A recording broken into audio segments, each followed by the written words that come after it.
Hello दोस्तों, स्वागत है आपका आपके अपने परिवार यूनिक स्टडी सेंटर के ऑनलाइन क्लासेस में। तो कैसे हैं आप सभी लोग। उम्मीद करता हूं कि आप सब लोग बहुत अच्छे होंगे और हंसी खुशी पढ़ाई कर रहे होंगे। और सर्दी आ गई है तो अपना ख्याल भी रखिएगा, कपड़े वपड़े पहनिएगा, ठीक है।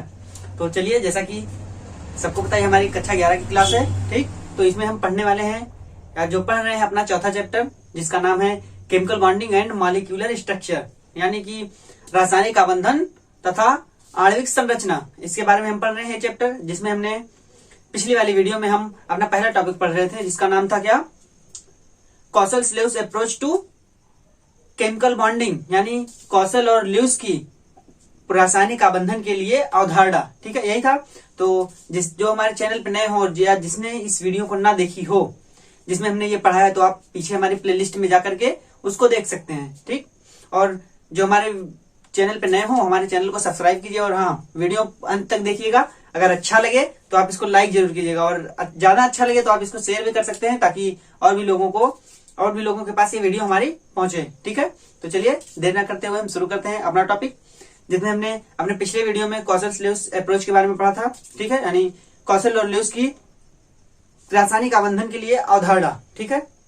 जिसमें हमने जाना था कि कॉसल्स जो थे, यानी लुईस और कॉसल्स, इन्होंने अपने बताया था कि 1916 में सबसे पहले इन्होंने दिया था किसी भी एटम या किसी भी एलिमेंट के लिए संयोजकता, यानी कि जो वैलेंस था, इन्होंने पहली बार डिफाइन किया था।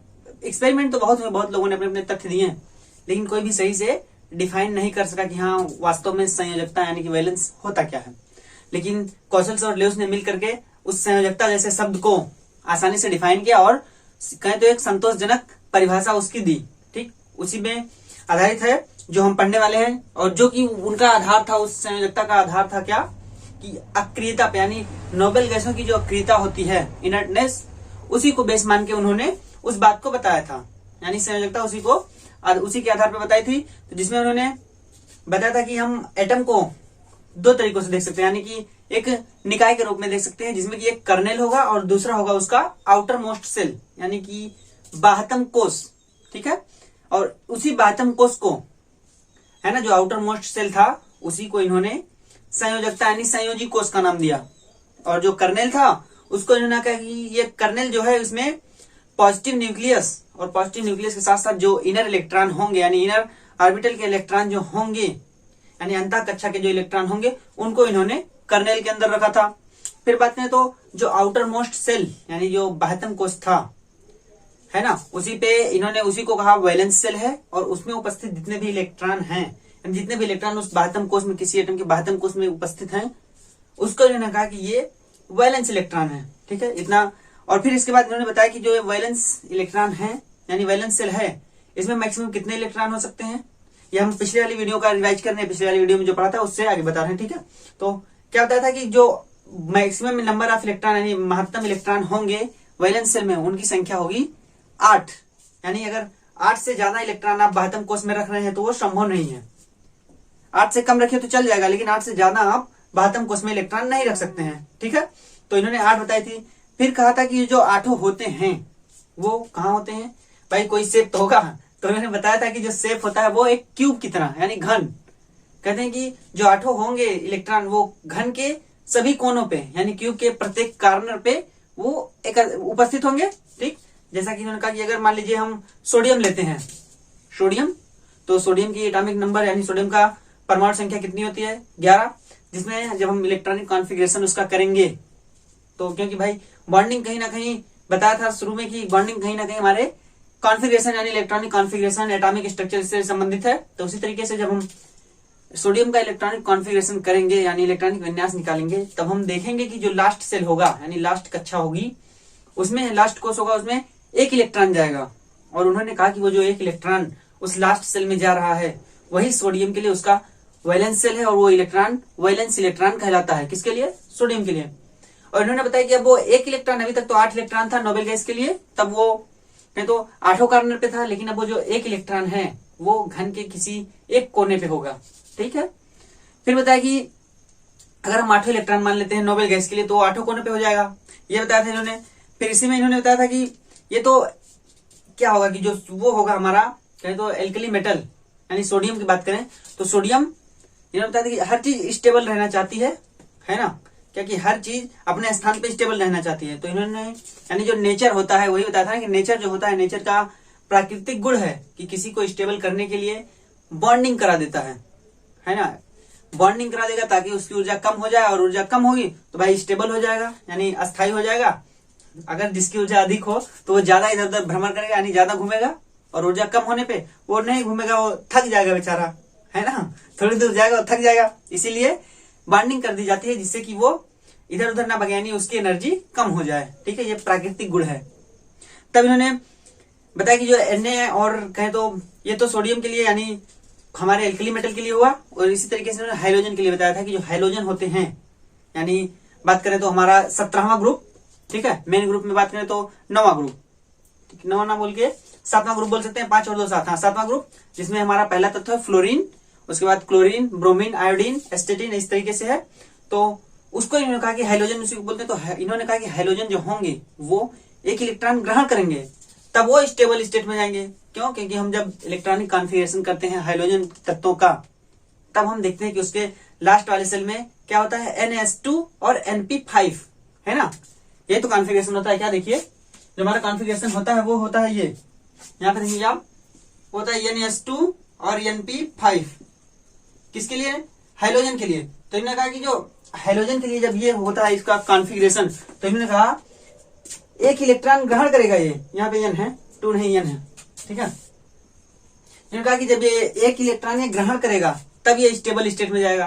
क्यों? क्योंकि इन्होंने आधार माना था नोबेल गैस की इनर्टनेस को, यानी जो अक्रिय गैसें पाई जाती हैं उनकी अक्रियता को इन्होंने आधार माना था कि हर तत्व जो भी होगा उसका जो गुण होगा वो हर तरीके से कहे तो स्टेबल होना चाहेगा, यानी अस्थायित्व को प्रदान करना चाहेगा। और हमको पता है कि जो भी अस्थायी होता है पूरे पीरियोडिक टेबल में जो भी तत्व 118 पाए जाते हैं उसमें जो स्टेबिलिटी होती है सबसे ज्यादा वो किसकी होती है, नोबेल गैसें की। भाई स्टेबिलिटी मतलब वो कम कंपाउंड बनाते हैं ना, कोई कंपाउंड बनाते हैं, हर कोई कंपाउंड नहीं बनाता है। तो एक कि इसको एक इलेक्ट्रॉन ग्रहण करेगा तब ये इनर्ट गैस यानी अक्रिय गैसों की श्रेणी में आ जाएगा और ये स्टेबल हो जाएगा, ये बताया था इन्होंने।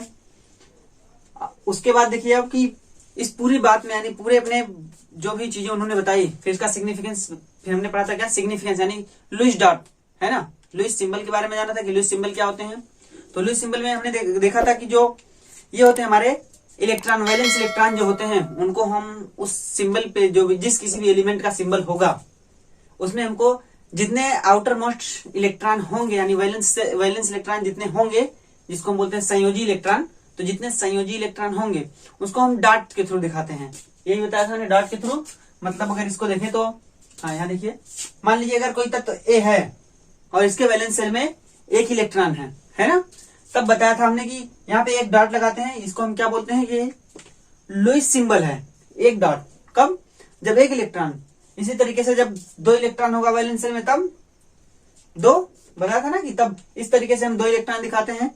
और साथ ही साथ इसका सिग्निफिकेंस भी देखेंगे भी, देखिए 2, इसी तरीके से हमने क्या बताया था, 3 जब होगा 3 हम दिखाएंगे, 4 होगा 4 दिखाएंगे, है ना, 5 अगर होगा तो 5 दिखाएंगे इस तरीके से, और 6 होगा तब इस तरीके से हम दिखाएंगे, ठीक है। इसी तरीके से 7 पे हम यहां जाएंगे और 8 पे यहां। ये बताया था किसने, ये थे लुईस सिंबल, है ना, यानी लुईस बोल सकते हैं, लुईस प्रतीक, ठीक है। तो ये लुईस प्रतीक थे, ये बताया था लुईस ने। फिर हमने देखा था उसी में इनका महत्व देखा था। तो महत्व में हमने क्या देखा था कि हम आसानी से वैलेंस इलेक्ट्रॉन गिन सकते हैं डॉट के थ्रू, यानी जो भी डॉट उस सिंबल पे लगे होंगे हम आराम से कह सकते हैं कि ये उसके वैलेंस इलेक्ट्रॉन है ना। ये था उसका महत्व, यानी किसी भी एलिमेंट के ऊपर जितने सिंबल लगे होंगे उसी को हम बोल देंगे कि वो उसका वैलेंस इलेक्ट्रॉन है। फिर इसी तरीके से हम उसकी ग्रुप वैलेंसी भी ज्ञात कर सकते हैं, यानी ग्रुप जिस ग्रुप का वो है ना, जिस ग्रुप का वो एलिमेंट है, हम उससे ये भी पता कर सकते हैं कि उस ग्रुप के सभी तत्व जो होंगे उनके सभी वैलेंस इलेक्ट्रॉन इतने ही होंगे जितने उस ग्रुप के हैं, यानी जितने उस एलिमेंट के हैं उतने ही उसके ग्रुप के होंगे सभी के, ठीक है। तो ये था उसका महत्व। तो अब उसी के आगे हम थोड़ा सा चलते हैं, ठीक है। तो आगे चलने के लिए क्या कि इस पूरी प्रक्रिया में लुईस और कौशल ने कुछ निश्चित बातें यानी कुछ अच्छी बातें जिसको बेस बात में माना गया, तो उस कुछ अच्छी बातों के ऊपर कुछ ध्यान आकर्षित किया था सभी का। तो उन्हीं कुछ बातों को देख लेते हैं कि कौन कौन सी ऐसी बातें थी इनके थ्रू जो इन्होंने अवधारणा अपनी दी थी कि जिसपे लोगों का ध्यान गया। ठीक है, तो देखिए कौन कौन सी बातें थी। तो पहली बात तो इन्होंने बताई थी क्या, in the periodic table the highly electronegative hydrogen, ठीक है, and the highly electropositive alkali metal, देखेंगे electronegative hydrogens and the highly electropositive alkali metals are separated by the noble gas. क्या मतलब कि ये जो हाईली इलेक्ट्रो पीरियोडिक टेबल यानी हमारे आवर्त सारणी में जो हाईली इलेक्ट्रोपॉजिटिव यानी बहुत ज्यादा अत्यधिक वैद्युत ऋणात्मकता वाले हाइड्रोजन हैं, हाइड्रोजन को हम हिंदी में भी हाइड्रोजन ही बोलते हैं, ठीक है, तो द हाईली इलेक्ट्रोनेगेटिव हाइड्रोजन यानी जो हमारे पीरियोडिक टेबल में हमारी आवर्त सारणी में जो अत्यधिक ऋणात्मक हाइड्रोजन तत्व हैं वो, and the highly electropositive alkali metal, और जो अत्यधिक वैद्युत धनात्मक वाले इलेक्ट्रोपॉजिटिव वैद्युत धनात्मक अत्यधिक वैद्युत धनात्मक वाले क्षारीय धातुएं हैं, एल्कली मतलब क्षारीय होता है, एल्कली यानी क्षारीय धातुएं हैं, are separated by noble gas. वो किससे अलग होती है, सेपरेट मतलब होता है अलग होना, वो अलग होती है किससे, नोबेल गैस के थ्रू, यानी अक्रिय गैसों के द्वारा वो अलग होती हैं। तो इसको अगर सीधे सीधे हम कहें तो जो हमारे पीरियोडिक टेबल में हाईली इलेक्ट्रोनेगेटिव हाइड्रोजन तत्व पाए जाते हैं, ठीक है, और जो हाईली इलेक्ट्रोपॉजिटिव एल्कली मेटल पाए जाते हैं जिसको हम क्षारीय धातुएं बोलते हैं, वो अलग अलग किए होते हैं किसके थ्रू, वो होते हैं नोबेल गैस, यानी नोबेल गैसों के थ्रू इनका सेपरेशन यानी इनका अलगाव होता है। ठीक है, इसको हम कैसे समझ सकते हैं, समझने का मतलब कि अगर वो हमारे एल्कली मेटल जो हैं वो अगर एक इलेक्ट्रॉन छोड़ दें, ठीक है, वो अगर एक इलेक्ट्रॉन का त्याग कर देते हैं, अभी हम आगे देखेंगे इसमें, वो अगर एक इलेक्ट्रॉन का त्याग कर देते हैं तब वो नोबेल गैस संरचना प्राप्त कर लेते हैं, यानी उसका जो इलेक्ट्रॉनिक कॉन्फ़िगरेशन होगा वो नोबेल गैस हो जाएगा। ठीक है, फिर बात करते जो हाइड्रोजन तत्व है हमारे, यानी जो हाईली इलेक्ट्रोनेगेटिव तत्व हैं जिनका गुण है इलेक्ट्रॉनों को ग्रहण करना, वो जब होंगे तो वो जब एक इलेक्ट्रॉन ग्रहण कर लेते हैं तब जाके वो नोबेल गैस की संरचना को प्राप्त करते हैं। तो डिफरेंस कितना हुआ भाई, एक ने इलेक्ट्रॉन को ग्रहण किया और एक इलेक्ट्रॉन त्याग किया, तो दोनों एक इलेक्ट्रॉन ग्रहण और एक इलेक्ट्रॉन त्याग करके वो नोबेल गैस पे जा रहे हैं ना। तो इससे हम कह सकते हैं कि भाई नोबेल गैस जो है वो दोनों का बॉर्डर है, ठीक है, उनके बीच का है। तो अगर इसको हम आसानी से समझे तो मान लीजिए किसी के नंबर है, मान लीजिए 7, 8, 9, 3 नंबर से मान लेते हैं, ठीक है, तो इसमें तो होगा कि ये जो है 8 के थ्रू ही तो 7 और 9 विभाजित कहे तो अलग अलग किए गए हैं। अगर 9 एक नंबर त्याग देता है तब वो 8 पे आ जाएगा, और 7 एक नंबर ले लेता है तब वो 8 पे आ जाएगा। ठीक है, तो यही ट्रिक मतलब यही बात यहाँ भी कि ये जो अलग अलग होते हैं वो सिर्फ इस वजह से कि अगर वो एक इलेक्ट्रॉन ग्रहण कर लेता है और वो एक इलेक्ट्रॉन त्याग देता है तब वो नोबेल गैस की श्रेणी में आ जाते हैं, यानी उनकी स्टेबिलिटी बढ़ जाती है। ठीक है, तो ये पहली बात थी। दूसरी बात देखिए क्या, दूसरी बात वही जो मैंने अभी बताया, हाइड्रोजन, ये देखिए हाइड्रोजन को सिंबल दिया गया है, सिंबल है भाई, कुछ भी दे सकते हैं, हमने ए सिंबल दे दिया है। ठीक है, जरूरी नहीं कि आप दे दिए, आप भी कोई दूसरा सिंबल दे सकते हैं। तो जो पहली बात की एक इलेक्ट्रॉन ये ग्रहण करेगा, हमने बताया ना हाइड्रोजन की जो प्रवृत्ति होती है वो इलेक्ट्रॉन को ग्रहण करने की, क्यों, क्योंकि वो इलेक्ट्रोनेगेटिव एलिमेंट है ना, तो इलेक्ट्रोनेगेटिव एलिमेंट मतलब इलेक्ट्रॉन को खींचने वाला। ठीक है, तो देखिए हाइड्रोजन ए से दिखाया गया है, तो इसने एक इलेक्ट्रॉन ग्रहण किया और ये बना रहा है क्या, ए निगेटिव, यानी कि निगेटिव आयन है ना। तो है कि जब कोई भी हमने पढ़ा है कि जो कोई भी तत्व यानी कोई भी एलिमेंट या कोई भी एटम इलेक्ट्रॉन को ग्रहण करता है तब उस पर निगेटिव चार्ज आता है। ठीक है, यानी तब वो निगेटिव आयन बन जाता है। तो देखिए हाइड्रोजन ने एक इलेक्ट्रॉन ग्रहण किया और ये बना negative ion bye gain of electron, मतलब एक इलेक्ट्रॉन को ग्रहण करके, है ना, बाय गेन ऑफ इलेक्ट्रॉन, भाई एक इलेक्ट्रॉन, 2 इलेक्ट्रॉन, कई इलेक्ट्रॉन ग्रहण कर सकते हैं जितनी इनकी क्षमता होगी। तो कहने का मतलब जो हाइड्रोजन्स हैं वो ऋणायन बनाते हैं कैसे, एक इलेक्ट्रॉन ग्रहण करके। ठीक है, ये इनकी बातें थी, इन्हीं सब बातों की ओर इन्होंने लोगों का ध्यान आकर्षित किया था। फिर दूसरी बात जो एल्कली है, एल्कली को हमने बी सिंबल से दर्शाया है। ठीक, आप किसी से भी दर्शा सकते हैं। इसकी प्रवृत्ति है कि इलेक्ट्रॉन को त्यागना, क्यों, क्योंकि इसके बाहतम कोष के इलेक्ट्रॉन को हम आसानी से निकाल सकते हैं, जिसमें हमने आयोनाइजेशन पढ़ा था, यानी कहे तो आयनन में हमने पढ़ा था कि इसकी जो आयनन क्षमता ऊर्जा होती है वो बहुत ही कम होती है, आसानी से इलेक्ट्रॉन त्याग सकता है। तो इसकी प्रवृत्ति है इलेक्ट्रॉन को त्यागने की। तो कह रहे हैं कि ये एक इलेक्ट्रॉन त्याग करके पॉजिटिव आयन बना रहा है, यानी धन आयन बना रहा है, जिसका हमने सिंबल दिया है B+। ठीक है, यहाँ पे B और एक इलेक्ट्रॉन निकल गया तो पॉजिटिव चार्ज आता है, इलेक्ट्रॉन जुड़ता है तो निगेटिव चार्ज आता है। ठीक है, तो क्या पॉजिटिव आयन तब बनाया बाय लॉस ऑफ इलेक्ट्रॉन, यानी एक इलेक्ट्रॉन को त्याग करके, कहने का मतलब इलेक्ट्रॉन त्याग करके ये जो एल्कली मेटल है वो धनायन बना रहा है, ठीक है, जो इन्हीं की बातें थी कॉसेल्स और ल्यूस की। फिर देखिए तीसरी बात यानी अगली बात जो होगी, the formed negative and positive ion attain stable noble gas electronic configuration. क्या कह रहा है? कह रहा है कि the formed negative and positive ion attain stable noble gas electronic configuration, मतलब जो बनेंगे ये नेगेटिव आयन और पॉजिटिव आयन है ना, ये जो नेगेटिव और पॉजिटिव आयन बनेंगे वो स्टेबल स्थिति प्राप्त, यानी नोबेल गैस की जो स्टेबल होती है, यानी नोबेल गैस का स्थायित्व तो प्राप्त करते हैं। देखिए इलेक्ट्रॉनिक कॉन्फिगरेशन मतलब जब हम इनका इलेक्ट्रॉनिक विन्यास करेंगे तब एक इलेक्ट्रॉन ग्रहण करके और एक इलेक्ट्रॉन त्याग करके ये नोबेल गैस यानी जो अक्रिय गैसों की इलेक्ट्रॉनिक कॉन्फिगरेशन होती है, जो स्टेबल होती है, उसको ये प्राप्त करते हैं। ठीक, कहने का मतलब जब ये जो बने हुए पॉजिटिव बने हुए धनायन और ऋणायन है ना, बने हुए धनायन और ऋणायन अक्रिय गैसों की इलेक्ट्रॉनिक विन्यास को, अक्रिय गैसों के स्टेबल इलेक्ट्रॉनिक विन्यास को प्राप्त करते हैं, यानी अक्रिय गैसों के अस्थायी इलेक्ट्रॉनिक विन्यास को प्राप्त करते हैं। ठीक है, तो जो होती है देखिए कितनी NH2 और NP6, जिसको हम बाद में आप देखेंगे ऑक्टेट बोलते हैं इसको। ठीक है, ऑक्टेट के बारे में भी आपको ऑक्टेट रूल पढ़ाऊंगा, तब देखेंगे आप ऑक्टेट को आसानी से समझेंगे। लेकिन देखेंगे ना कि 8 होते हैं, आप किसी भी नोबेल गैस का इलेक्ट्रॉनिक कॉन्फिगरेशन कीजिए, इसमें आपको NH2 और NP6 ही मिलेगा। ठीक है, तो ये था क्या ऑक्टेट, यही कॉन्फिगरेशन से प्राप्त करते हैं, चाहे वो इलेक्ट्रॉन ग्रहण करे या वो इलेक्ट्रॉन का त्याग करें, और ये होती है एक स्टेबल स्टेट, हर कोई इसको प्राप्त करना चाहता है। ठीक है, देखेंगे अगली बात, the negative and positive ions are stabilised by electrostatic attraction. क्या मतलब ये इलेक्ट्रोस्टैटिक अट्रैक्शन क्या है? कहने मतलब the negative and positive ions are stabilised by the electrostatic attraction, मतलब जो पॉजिटिव और नेगेटिव आयन बनेंगे, ठीक है, मतलब जो पॉजिटिव और नेगेटिव आयन बनेंगे वो एक वैद्युत संयोजी बल, यानी क्या इलेक्ट्रोस्टैटिक अट्रैक्शन मतलब वैद्युत आकर्षण बल, ठीक है, फोर्स ना कह सकते हैं, वैद्युत आकर्षण के थ्रू स्टेबल होंगे, यानी अस्थायित्व को प्राप्त करेंगे। कहने मतलब जो धनायन और ऋणायन बनेंगे वो वैद्युत आकर्षण के द्वारा अस्थायित्व को प्राप्त करेंगे। ठीक है, यानी जो धनायन और ऋणायन इस पूरी प्रक्रिया में प्राप्त होंगे वो वैद्युत आकर्षण के थ्रू, यानी वैद्युत आकर्षण के द्वारा मैक्सिमम अस्थायित्व को प्राप्त करेंगे।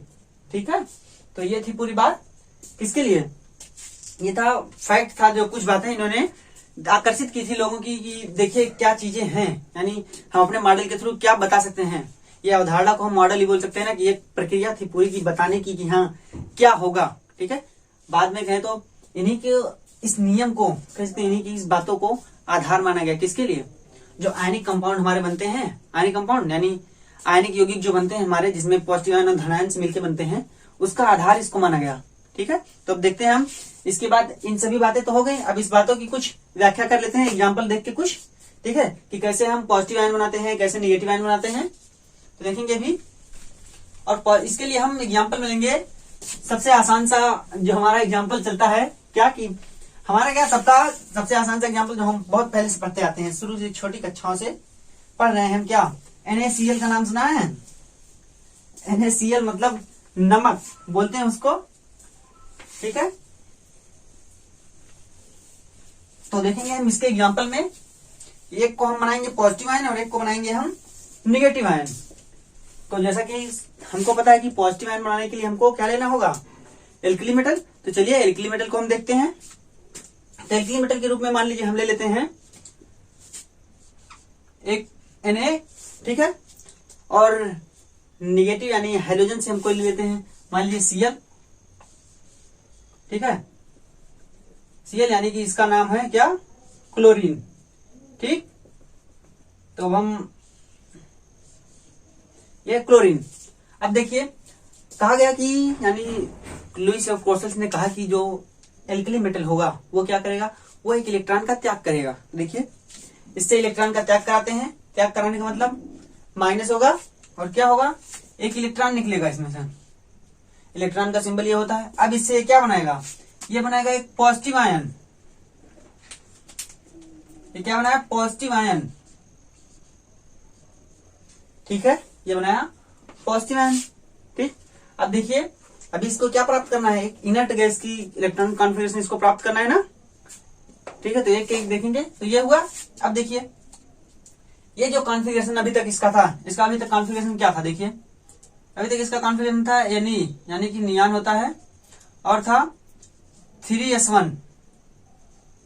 जब तक इसके पास इतनी संख्या थी तब तक 11, यानी नियान के पास इलेक्ट्रॉनों की संख्या होती है 10, जिसका एटॉमिक नंबर है 10 और इसकी एटॉमिक नंबर है 11, तो इसके पास 11 इलेक्ट्रॉन। अब इसने एक इलेक्ट्रॉन को त्याग दिया, तब इसके पास क्या संख्या रह गई, यानी अब इसका इलेक्ट्रॉनिक कॉन्फ़िगरेशन क्या हो गया, नियान। करने का मतलब ये नोबेल गैस की इलेक्ट्रॉनिक संरचना को प्राप्त कर लिया ना, है ना, नोबेल गैस की इलेक्ट्रॉनिक संरचना को इसने प्राप्त कर लिया है। देख रहे हैं, इसने नोबेल गैस की इलेक्ट्रॉनिक संरचना को प्राप्त कर लिया। अब हम देखेंगे कि इसके लिए देखिए, ये तो नोबेल गैस की संरचना प्राप्त कर लिया। अब देखिए जैसे क्लोरीन हम लेते हैं, तो देखिए क्लोरीन में हमको क्या करना है, जो हाइड्रोजन के लिए हमने बताया कि हाइड्रोजन एक इलेक्ट्रॉन ग्रहण करता है यानी गेन करता है। देखिए इसमें इलेक्ट्रॉन को एक ग्रहण कराएंगे हम, ये रहा इलेक्ट्रॉन हमारा, है ना, इलेक्ट्रॉन का सिंबल यही। अब इसने इलेक्ट्रॉन को ग्रहण किया, तब क्या बनाएगा, सबको पता है कि जब इलेक्ट्रॉन ग्रहण करेगा तब ये बनाएगा निगेटिव आयन, है ना। कोई भी स्पीसीज हो या कोई भी पार्टिकल हो, जब वो इलेक्ट्रॉन को ग्रहण करेगा तब वो निगेटिव आयन बनाएगा। तो यहाँ पे इसका इलेक्ट्रॉनिक कॉन्फ़िगरेशन क्या था देखते हैं। यहाँ पे इसका इलेक्ट्रॉनिक कॉन्फ़िगरेशन जो था वो देखिए क्या था, नियान 10 और क्लोरीन का एटॉमिक नंबर कितना होता है, हमने आपको बहुत अच्छे से बताया है क्या, इलेक्ट्रॉनिक कॉन्फ़िगरेशन करना। अगर आपने ना देखा हो, हमारे चैनल पे नए हो, तो आप प्लेलिस्ट से जाकर के इलेक्ट्रॉनिक कॉन्फ़िगरेशन देख सकते हैं आराम से, ठीक है, और तैयार हो जाएगा आपका। देखिए और क्या था इसका, अब यह था 3s2 और 3p5, ये था इसका इलेक्ट्रॉनिक कॉन्फ़िगरेशन 10 और 2 12 5 17, क्योंकि इसका एटॉमिक नंबर होता है 17। अब देखेंगे हम, इसने एक इलेक्ट्रॉन को ग्रहण किया तब इसकी इलेक्ट्रॉनिक संरचना क्या बनी। देखिए जब इसने एक इलेक्ट्रॉन को ग्रहण कर लिया तब इसकी जो इलेक्ट्रॉनिक कॉन्फ़िगरेशन बना वो बना 3s2 और 3p6, ठीक है, ये बना इसका इलेक्ट्रॉनिक कॉन्फ़िगरेशन यानी इलेक्ट्रॉनिक विन्यास। तो आप देखेंगे इलेक्ट्रॉनिक कॉन्फ़िगरेशन, ऐसा इलेक्ट्रॉनिक कॉन्फ़िगरेशन आपने और किसी का देखा है भाई, है तो देखा होगा। आप याद कीजिए, इनर्ट गैसों में नियान के नीचे वाले ग्रुप का, यानी नियान के नीचे जो पीरियड होता है उसका एलिमेंट कौन सा होता है, आपको ना याद हो तो हमने याद करने का तरीका ही होता है क्या, ही नी और कर XCRN, ये बताया है ना। नोबेल गैस को याद करने का तरीका हीलियम, नियान, आर्गन, क्रिप्टॉन, जेनान और रेडॉन, ये बताया है। इसको हम याद करते हैं ही नी और कर XCRN। तो हम कह सकते हैं कि ये वाला जो कॉन्फ़िगरेशन है वो आर्गन का है, आर्गन का एटॉमिक नंबर होता है 18, तो इसको हम लिख सकते हैं कि ये कॉन्फ़िगरेशन किसका है, आर्गन का, है ना। कहने का मतलब इसने प्राप्त किया क्या, क्लोरीन ने उस स्थिति को, यानी उस नोबेल गैस की इलेक्ट्रॉनिक कॉन्फ़िगरेशन को प्राप्त कर लिया है। तो कहने का मतलब अब नोबेल गैस को कॉन्फ़िगरेशन को इसने प्राप्त किया तो ये क्या हो गया, स्टेबल हुआ, ठीक है।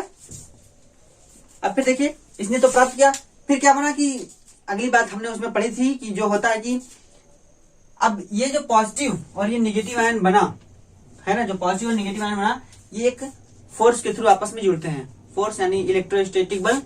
भाई इलेक्ट्रोस्टैटिक फोर्स क्यों लगा, इलेक्ट्रोस्टैटिक अट्रैक्शन क्यों लगा, क्योंकि हमको पता है कि वैद्युत आकर्षण बल तभी लगता है जब दो विपरीत चार्जेज एक साथ आते हैं, मतलब दो विपरीत चार्जेज पास पास आते हैं, चाहे वो धन आयन हो या दो विपरीत आवेश पास पास आते हैं, एक धन आयन ऋण आयन, तब जाके ये एक आकर्षण बल लगता है दोनों के बीच। और ये आकर्षण बल होता है क्योंकि ये वैद्युत पार्टिकल होते हैं ना, क्या कि वैद्युत ऋणात्मक या वैद्युत आवेशित होते हैं, विद्युत आवेशित पार्टिकल होते हैं, इसलिए इसको वैद्युत आकर्षण बोलते हैं, ठीक है। इस तरीके से हम मैग्नेटिक भी पढ़ते हैं, चुंबकीय, जिसमें नॉर्थ पोल और साउथ पोल होता है, यानी दक्षिणी ध्रुव और उत्तरी ध्रुव होता है, ठीक है। तो देखिए अब ये दोनों पास पास आएंगे तब ये क्या बनाएंगे, एक आयनिक कंपाउंड बनाएंगे। अभी देखिए अब इनको हम पास पास लाते हैं, यानी प्लस और Cl माइनस, ठीक है, यही है। जब ये पास पास आएंगे तो क्या बनाएंगे भाई, वही पुराना फार्मूला, यानी प्लस और Cl माइनस, इसको ऐसे लिखे हम या फिर इसको हम लिख सकते हैं सीधे, यानी Cl, ठीक है, या फिर ये देखिए, ठीक, या तो हम NaCl इस तरीके से लिखें या फिर NaCl इस तरीके से, आप दोनों तरीकों से लिख सकते हैं, कोई गलत काटने वाला नहीं है, ये आपका सही होगा, ठीक है। अब देखिए इसी में हम एक एग्जांपल लेके और देख सकते हैं किसी दूसरे का। कोई दूसरा लेते हैं, मान लीजिए हम ले लेते हैं एल्कली अर्थ मेटल, जिसको हम बोलते हैं क्षारीय मृदा धातु, बोलते हैं ना क्या, क्षारीय मृदा धातु बोलते हैं ना। क्षारीय मृदा धातु का एक एग्जांपल ले लेते हैं। चलिए ये तो ये था। अब क्षारीय मृदा धातु में हम देखते हैं, मान लीजिए हम ले लेते हैं किसका, कैल्शियम ले लेते हैं। ठीक, तो हम देखिए कैल्शियम लेते हैं या कुछ भी ले सकते हैं, मैग्नीशियम, कैल्शियम, कुछ भी। जिसको याद करने का तरीका क्या है, क्षारीय मृदा धातु को याद करने का तरीका क्या हमने बताया है, बेटा मागे कार सर बाप रे, यही बताया है। MBEMG बेटा मागे कार सर बाप रे, यही बताया है ना। यह है तरीका याद करने का। जब याद होगा कई बार आप लिख याद कर सकते हैं, जितनी बार लिखेंगे उतनी आसानी से याद होगा। ठीक है, तो देखिए हम इसमें लेते हैं, चलिए Ca, जो सिंबल है किसका याद हो तो कैल्शियम का, जिसका एटॉमिक नंबर होता है 20 यानी कि 20। तो इससे हम क्या करेंगे, एक इलेक्ट्रॉन हमको यहां से निकालना है।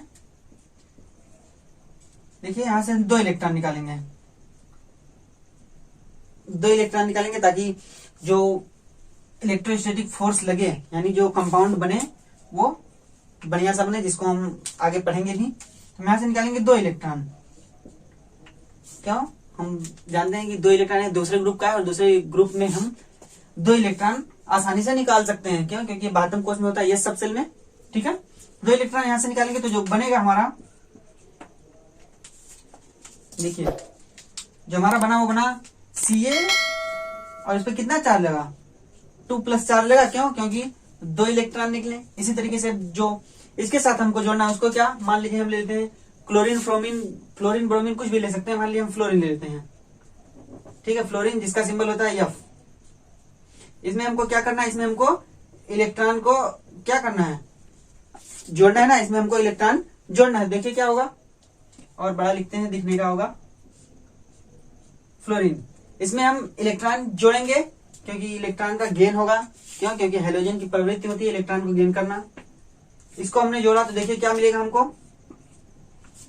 हम इसको जोड़ते हैं तो हमको मिलता है F- यानी कि निगेटिव आयन। अब अगर हम इसका कॉन्फ़िगरेशन भी लिखें तो देखिए कितना होगा, इसका होता है 20 यानी कि 19। तो आर्गन के आगे हम बढ़ाएंगे, क्यों, क्योंकि आर्गन का होता है 10 और 6 16, 10 8 18, और इसका होता है 20। तो हम सीधे क्या लिखेंगे कॉन्फ़िगरेशन में, देखिए ये शॉर्ट तरीका है कॉन्फ़िगरेशन लिखने का। ठीक है, ये हो गया 18, अब हमको लिखना है 20, 3s2 यानी 4s2 यहाँ पे होगा, 3 नहीं 4, क्योंकि ये चौथे पीरियड का है। ठीक है, 4s2 क्योंकि यहाँ पे 3 हमने लिख दिया पहले से। ठीक है, तो ये 4s2। अब जब इसने 2 इलेक्ट्रॉन को त्यागा तब ये कौन सा कॉन्फ़िगरेशन प्राप्त कर रहा है, देखिए तब ये आर्गन का कॉन्फ़िगरेशन प्राप्त किया, यानी नोबेल गैस की स्थिति में गया ना। फिर देखिए इसका क्या कॉन्फ़िगरेशन होता है, ये तो पहले ही कहे तो सेकेंड पीरियड का ही है। तो इसका जो कॉन्फ़िगरेशन होता है क्या, He मतलब हीलियम, हीलियम के पास 2 इलेक्ट्रॉन थे 2, और इसका होता है 9, मतलब 7 संख्या आएगी। तो क्या 2s2 और कितना 2p5, ये होगा 2s2 और 2p5। तो इसकी संख्या कितनी हो गई, 2 और 2 यानी 2 2 4 और 5 यानी 9। इसका एटॉमिक नंबर 9, इसके पास इलेक्ट्रॉन की संख्या होती है 9, ये होगा।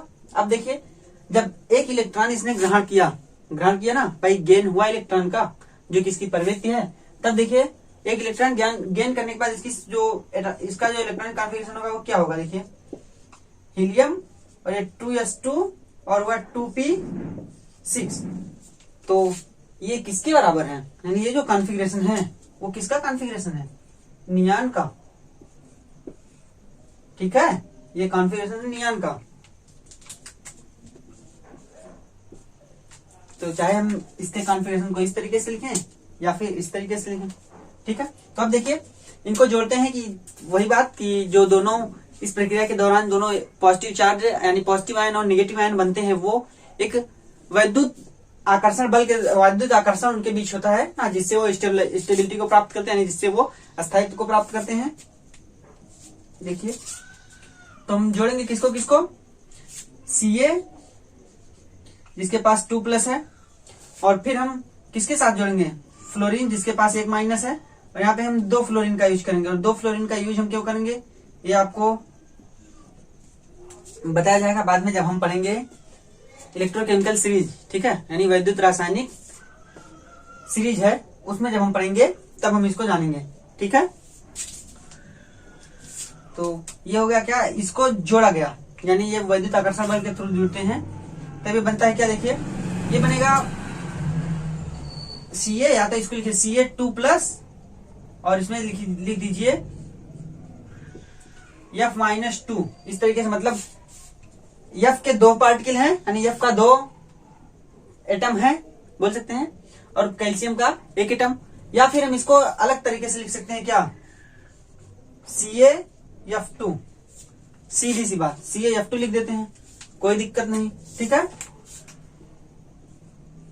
कहने का मतलब ये हो गया, ये पूरा हो गया आपका कि कौन कौन सी बातें इन्होंने बताई थी। अभी इसमें कुछ बातें और हैं, कुछ बातें मतलब थोड़ी सी और बातें हैं कि इनको बताया जाए कि अब हम जान चुके हैं वैद्युत आकर्षण, ठीक है, वैद्युत आकर्षण हम जान चुके हैं कि जिसके थ्रू 2 अलग अलग कहे तो अलग अलग प्रवृत्ति के चार्ज अट्रैक्ट हैं एक दूसरे से और एक दूसरे से बने हुए हैं, ठीक है। तो हम इससे जानेंगे कि क्या होता है, इनको कहते क्या है।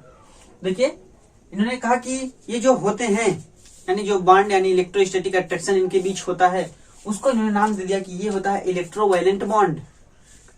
नई बात, यानी बॉन्डिंग अब शुरू हो गई कि कौन कौन सी बॉन्डिंग, बॉन्डिंग हुई ना, यानी भाई केमिकल बॉन्ड हम पढ़ रहे हैं, रासायनिक आबंधन, तो ये एक आबंध ही है, जिस आबंध को इन्होंने नाम दिया था इलेक्ट्रोवैलेंट बॉन्ड। क्या इन्होंने इस आबंध को नाम दिया इलेक्ट्रोवैलेंट बॉन्ड। देखेंगे, देखिए अभी 2 कंपाउंड हमने बनाया है, उन 2 कंपाउंड को लिख लेते हैं, तब भी आपको देखते हैं। देखिए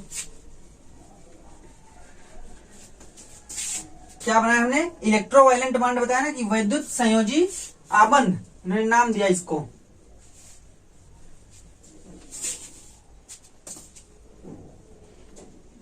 देखिए इन्होंने नाम दिया कि ये जो बंध इनके बीच, जिस बंध के द्वारा, जिस फोर्स के द्वारा ये आपस में जुड़े हैं, या ये आपस में जुड़े हैं, उसको इन्होंने नाम दे दिया क्या, इलेक्ट्रोवैलेंट बॉन्ड।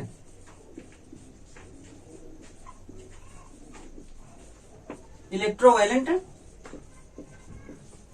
बॉन्ड, यानी जिस इलेक्ट्रोस्टैटिक फोर्स के द्वारा, यानी जिस इलेक्ट्रोस्टैटिक आकर्षण के द्वारा ये आपस में जुड़े हैं, उसको इन्होंने नाम दे दिया इलेक्ट्रोवैलेंट बॉन्ड। कौन कौन सा इलेक्ट्रोवैलेंट बॉन्ड नाम दिया इन्होंने, एक तो ये इसके बीच में जो बना है, और दूसरा इसके बीच में जो बना है। आप यहां भी दिखा सकते हैं भाई, सेम चीज है, ठीक है।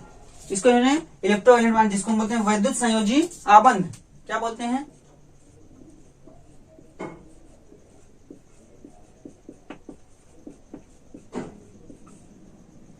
वैद्युत संयोजी आबंध, ठीक है। इन्होंने नाम दे दिया कि इस बॉन्ड को, यानी इस बंध को हम वैद्युत संयोजी आबंध बोल सकते हैं। फिर देखिए ये बात हुई। अगली बात हम जानेंगे कि चार्जेज, यानी जो चार्जेज होते हैं उसको हम किस तरीके से डिफाइन करते हैं, ठीक है। या फिर कहें तो अभी तक हम संयोजकता पढ़ रहे थे, वैलेंस सिर्फ संयोजकता, लेकिन अब देखिए अब हम जानेंगे वैद्युत संयोजकता क्या होती है, ठीक है भाई। वैद्युत संयोजकता जानना पड़ेगा ना, वैद्युत संयोजी आबंध जान गए, अब हम वैद्युत संयोजकता जानेंगे। तो इन्होंने कहा कि ये जो चार्जेज होते हैं, ये चार्जेज या ये चार्जेज ये ही कहलाते हैं इसके क्या, ये कहलाते हैं इसके वैद्युत संयोजकता, यानी इलेक्ट्रोवैलेंसी।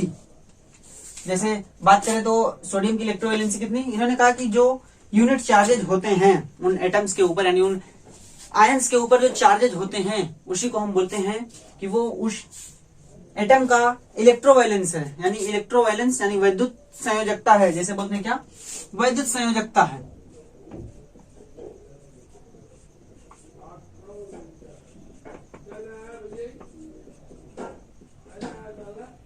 वैद्युत संयोजकता, ठीक है, या फिर इसे बोलते हैं इलेक्ट्रोवैलेंस।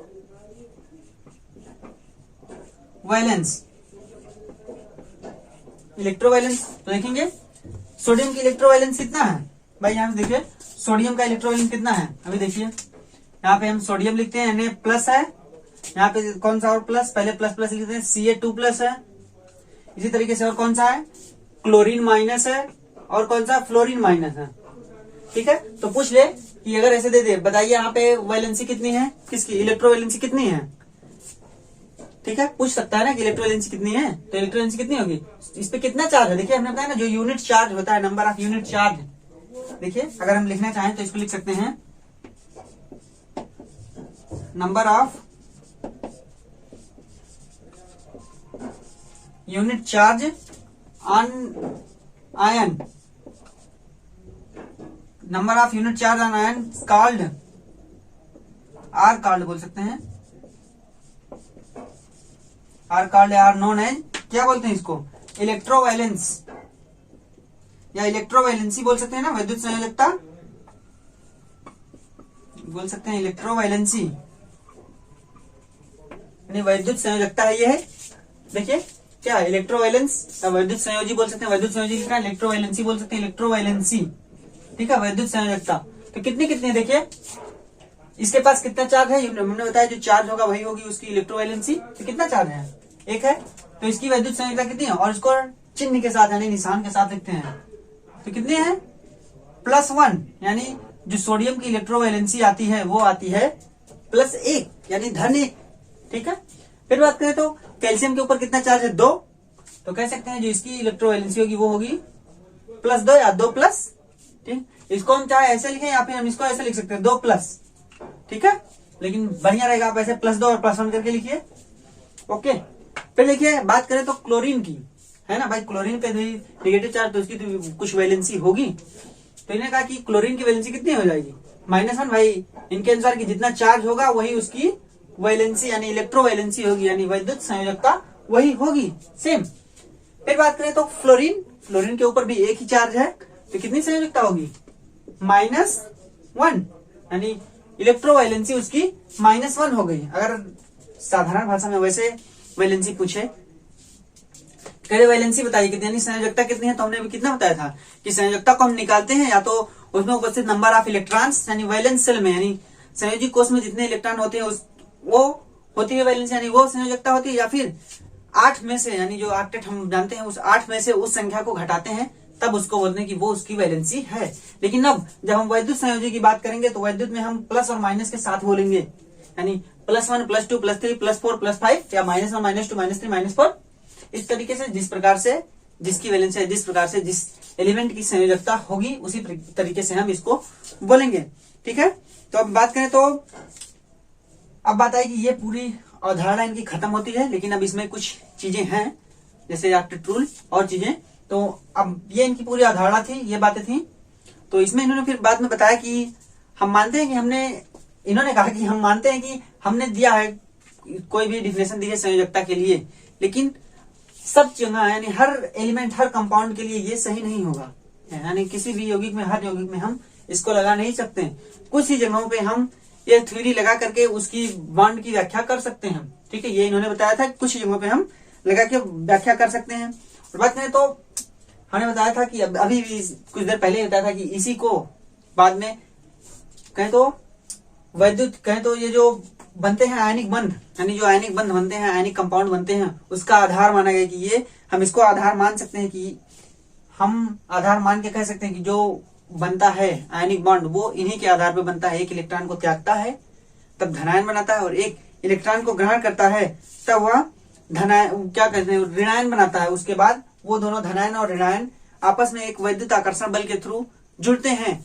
उस बल को इन्होंने नाम दिया, यानी उस बल या उस बंध को इन्होंने नाम दिया क्या, इलेक्ट्रोवायलेंट बॉन्ड, यानी विद्युत संयोजी बंध, ठीक है। ये थी पूरी बात, ठीक। अब हम बात करेंगे इसमें अगला टॉपिक जो होगा हमारा, अगला टॉपिक हमारा है अष्टक नियम, ठीक है। तो चलिए बात करते हैं अब अष्टक नियम पे कि ये अष्टक नियम क्या है। देखेंगे हम ऑक्टेट रूल, यानी वही ऑक्टेट रूल जो भी अभी भी हमने पढ़ा किसमें, लुईस और कौशल और लुईस अप्रोच में, यानी कौशल और लुईस की अवधारणा में जिस ऑक्टेट की बात की गई है उसी के बारे में हम यहाँ पे देखेंगे, ठीक है। तो बात करें, यहाँ भी कौशल और लुईस का नाम है, पहले अंडरलाइन कर देते हैं।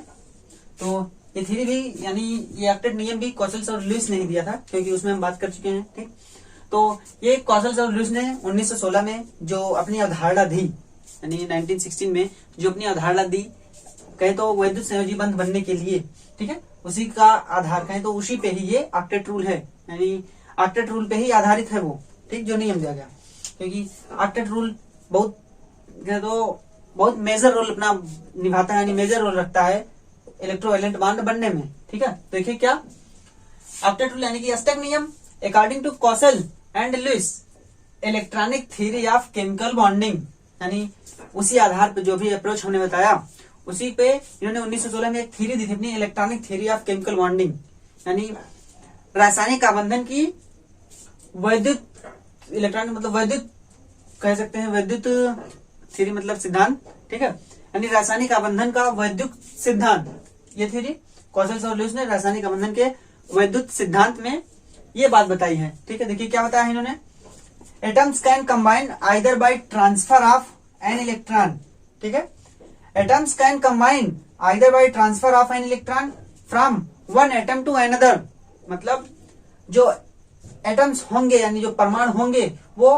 किस तरीके से कंबाइन कर सकते हैं, यानी किस तरीके से एक दूसरे में जुड़ सकते हैं, कैसे, either by transfer of an electron from one atom to another, कह रहा है कि या फिर वो एक एटम से यानी एक परमाणु से एक इलेक्ट्रॉन का त्याग करके दूसरे परमाणु को यानी अपने से खुद से त्यागें और दूसरे को दे दें, ठीक है, इसके थ्रू जुड़ सकते हैं। जैसे यहाँ पे हम उसको बोलते हैं गेनिंग और लॉसिंग, यानी जो इलेक्ट्रॉन को ग्रहण करेगा उसको गेनिंग, वो गेन कर रहा है, और जो इलेक्ट्रॉन को लॉस करेगा यानी जो इलेक्ट्रॉन को त्याग करेगा उसको बोलते हैं ये लॉस्ट कर रहा है यानी लॉसिंग। फिर क्या, or by sharing of valence electrons in order to have an octet, यानी by sharing of valence electron, या फिर कहे तो शेयर करके, शेयर मतलब दोनों तरीके से शेयरिंग होगी, ठीक है, bye sharing of valence electron यानी अपने संयोजी इलेक्ट्रॉनों का शेयर करके, साझेदारी बोल सकते हैं, अपने वैलेंस इलेक्ट्रॉनों की साझेदारी करके कौन क्या बनाते हैं, कंबाइन हो सकते हैं। हम कंबाइन के बारे में पढ़ रहे हैं, भाई बॉन्ड बन रहा है तो कंबाइन हो तभी बॉन्ड बन रहा है। तो वही की एक तरीका है कि या तो एक एटम यानी एक परमाणु अपना एक इलेक्ट्रॉन दे करके दूसरे परमाणु को दे करके तब वो एक दूसरे से कंबाइन हो, या दूसरा तरीका है कि दोनों इलेक्ट्रॉन यानी दोनों जो एटम्स यानी दोनों जो परमाणु है वो अपना अपना एक एक इलेक्ट्रॉन दे करके साझेदारी करें तब वो एक दूसरे से आपस में जुड़े, ठीक है, यही in order to have an octet in their valence shell, मतलब इस तरीके से साझेदारी करेंगे कि उनके वैलेंस सेल में 8 इलेक्ट्रॉन हो जाए, ऑक्टेट मतलब वही 8 होता है, वैलेंस सेल में 8 इलेक्ट्रॉन हो जाए, ठीक है, कहने मतलब वो जो भी एटम आपस में जुड़ेंगे, ठीक है, आपस में जुड़ेंगे वो दो तरीकों से जुड़ सकते हैं, एक तो वो एक के द्वारा इलेक्ट्रॉन त्याग करके दूसरे को दे, यानी एक इलेक्ट्रॉन त्यागे और दूसरा उसको ग्रहण करे, उसके थ्रू आपस में जुड़ सकते हैं, और दूसरी बात या तो दोनों इलेक्ट्रॉन अपने वैलेंस इलेक्ट्रॉनों का यानी संयोजी इलेक्ट्रॉनों का साझा करें तब जाके वो आपस में जुड़ सकते हैं। लेकिन वो साझा किस तरीके से होगा, in order to have an octet, मतलब इस तरीके से होना चाहिए कि वो अपने वैलेंस सेल में यानी दोनों अपने वैलेंस सेल में 8 इलेक्ट्रॉन पूरे करें, यानी ऑक्टेट इलेक्ट्रॉन पूरे करें, जिसको हम बोलते हैं 8 इलेक्ट्रॉन, ठीक है, वो 8 इलेक्ट्रॉन दोनों के पास होने चाहिए, ऐसा नहीं कि एक के पास ही 8 हो, दोनों के पास 8 इलेक्ट्रॉन पूरे हो जाने चाहिए, उसी को हम तभी तो हम नाम देंगे ऑक्टेट। फिर देखिए, this rule is known as octet rule, मतलब इसी नियम को ही हम बोलते हैं ऑक्टेट रूल। क्या बोलते हैं, ऑक्टेट रूल। याद हो अगर आपने और वीडियो देखी है थोड़ा बहुत पता हो तो कह दो कि हमें यहाँ और ऑक्टेट रूल यानी अष्टक नियम के बारे में और पढ़ चुके हैं, ठीक है, जहाँ पे हमारे पास है न्यूलैंड्स का अष्टक नियम, ठीक है, लेकिन वो अष्टक नियम दूसरा था और ये अष्टक नियम दूसरा है। न्यूलैंड के अष्टक नियम में हमने पीरियाडिक तत्व की खोज हम कर रहे थे ना, पीरियाडिक अरेंजमेंट कर रहे थे जिससे हमको पीरियाडिक यानी जो तत्व है उनको पढ़ने में आसानी हो, तब वहां पे न्यूलैंड का अष्टक नियम था, जिसके थ्रू जिस तरीके से हमने देखा था कि स्वर जो हमारे संगीत के सुर होते हैं, संगीत के बेसिक स्वर जो होते हैं उसके आधार पे उन्होंने गुणों की समानता दिखाई थी कि पहले का जो होगा वो 8वें का होगा, यानी 6 को छोड़ करके 8वें का वही सेम गुण होगा, ये बताया था वहां। लेकिन ये ऑक्टेट दूसरा, यहाँ पे इलेक्ट्रॉनों को लेकर के बात की गई है कि बॉन्डिंग बनेगी, और ये बॉन्डिंग क्या कहलाती है, इलेक्ट्रॉनिक बॉन्डिंग, यानी वैद्युत आबंध कहलाता है ना, वैद्युत आबंध बन रहा है, और इसी बॉन्डिंग को जो इसके थ्रू बॉन्डिंग बनेगा यानी बॉन्ड जो बनेगी जो आबंध बनेगा उसको हमने नाम दिया था क्या, इलेक्ट्रोवैलेंट बॉन्ड, जो कि आयनों के बीच में बनता है, ठीक है। और बात करें तो हमारा जो जितने भी बॉन्ड हम पढ़ेंगे सभी में सबसे मजबूत बंध यानी सबसे मजबूत आबंध यही होता है, क्या, इलेक्ट्रोवैलेंट बॉन्ड यानी वैद्युत संयोजी बंध, जिसको हम संक्षेप में वैद्युत बंध भी बोल सकते हैं, ठीक है, इलेक्ट्रॉनिक बॉन्ड, ठीक है, तो ये सबसे मजबूत बॉन्ड यानी सबसे स्ट्रॉन्गेस्ट बॉन्ड ये होता है, ठीक है। तो चलिए, ये था ऑक्टेट रूल जिसके बारे में हमने आज चर्चा की, और कॉसल-लुईस अप्रोच भी हमने पढ़ा। अब अगले दिन यानी अगली वीडियो में हम शुरुआत करेंगे अपना कोवेलेंट बॉन्ड, कोवेलेंट बॉन्ड जिसको हम बोलते हैं क्या, सहसंयोजी आबंध।